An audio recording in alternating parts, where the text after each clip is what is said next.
we're going to work on the Z-axis today. So that's going to require a lot of upside down. Look, this is the back side of the printer. We're going to work on the bottom of the printer. I've got most of the parts set out that we're going to need to get through these steps. This will cover pages 58 through, let's see how far it goes down, 65. And it'll get the Z-axis mounted. It'll get the bottom feet mounted. And we'll have pretty much all of the mechanics other than the belt work done. And then we'll move on into, well, we still have to build the X-axis itself. That'll be actually the next thing we do. Then we'll do the belts. All right, so let's get started.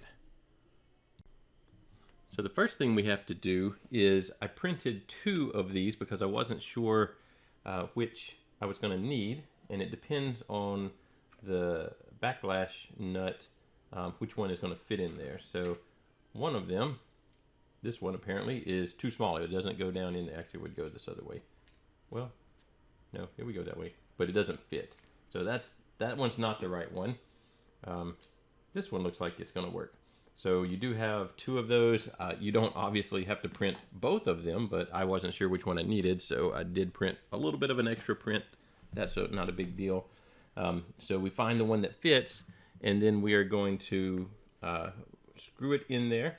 Some of these have threads in here, some do not. This one does. It does have M3 threads in there, so we'll be able to just use the M3 by 12 to screw this together. This part will probably end up falling off over and over again, so we'll leave it off for now until we are actually ready to install the lead screw. There is, let's take the spring out. There is an orientation. You know, it could technically screw in either way, but these little tabs are going to fit in these slots. So you do want to make sure that you put this the correct orientation so that the slots are on top, so that when the other inside of the coupler mates with it, they actually can fit together. Right now we're going to leave this and the spring off because there's nothing to hold it in place, so it's going to end up falling off all the time. So we're just going to screw this guy in place and move on to the next step. Okay, so I screwed that in. I have the first design choice that I'm not exactly sure what it's for yet, but the way that this screws in, well, it's kind of blurry. Let's see if we can get a little more. There we go. The way this guy screws together, there's a lot of play in where this can end up, and these screw heads are barely hanging on to the edge of the hole they go in. So I don't know if they need this for, you know, alignment purposes later on. Maybe it's to get things centered better, but it's, I don't know, I would have liked that to have been a little bit different, but I don't know the whole story yet, so I'll reserve judgment until it's all together to see if there's a reason why there's so much slop in that particular piece. This little guy it threads into the part itself.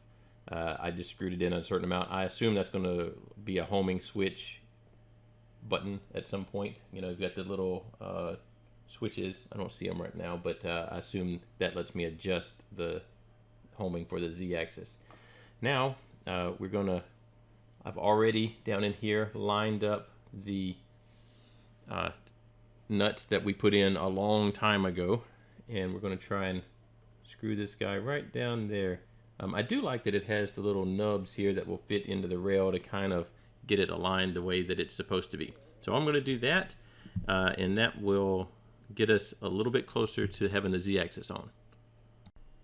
Okay, I've got the Z stepper mounted. It does have an orientation. Again, the instructions don't give you a clear orientation to use, but this is what I used, where the plug is going to be facing, well, I can't see it, out here. So when I drop this in, well, it's not going to go in right now, but it's going to go in this way where the plug's on the outside. I suppose it could also come out that way, and that would be just as good, I believe. I have preloaded these outside rails here, and where's the other one? Here, here and here, and also that back one and that one. They all have 3 M3 nuts in each one of those. And we're about to put the feet on. So these little guys, they're all a little bit different. Actually, these two I think are the same, but they all have specific locations. It's pretty well laid out in the instructions on which ones go where. But we do need to preload those because they're going to cover up the holes, the slots. So we'd have to take it apart. It also comes with little rubber feet. This kit does. I assume that all the kits do, but this one definitely does. I thought I had lost them or couldn't find them, or maybe they weren't included, but I did end up finding them. They do have these little washers. Look, that one's about to fall out of there. So if you don't have those in there, then your screw is likely to pull through the rubber. These are rubber feet. So I'm going to mount the rubber feet, and then I'm going to come back and we'll do the Z motor. Okay, probably can't do this part on camera, but I want to kind of show you what you need to do. When you're putting this backlash nut together, anti-backlash, it doesn't create backlash, you have to hold it together and then thread. Actually, I may be able to do it. I don't know. Figured I'd have to have more hands so that the spring is compressed. Otherwise, it's not going to do anything. Also, first complaint with the kit has one of the M3x40s bent. I don't know if it's going to be an extra or not, but that could create a little bit of problem because I don't have any others of these if I only have the exact number I need in this kit. So I might have to straighten that one out, but for now it's extra. All right, I'm going to finish putting the Z-axis together and bolt it up. I've already put the feet on. Can't really see them. There's one of them. There's one down there. And then we'll be pretty much done with the Z-axis stage. Okay, that part's done. We mounted it all in here. There's a little bit of trickiness to get all the preloaded nuts lined up. You put 2 on this side, 2 on this side. There's 2 in the middle, and then there's these 2 in here. And so it is a little tricky to get them all lined up, but it wasn't too bad. I greased it with white lithium grease. I only had the spray, so I used that. And greased the Z-axis screw itself, the lead screw back here.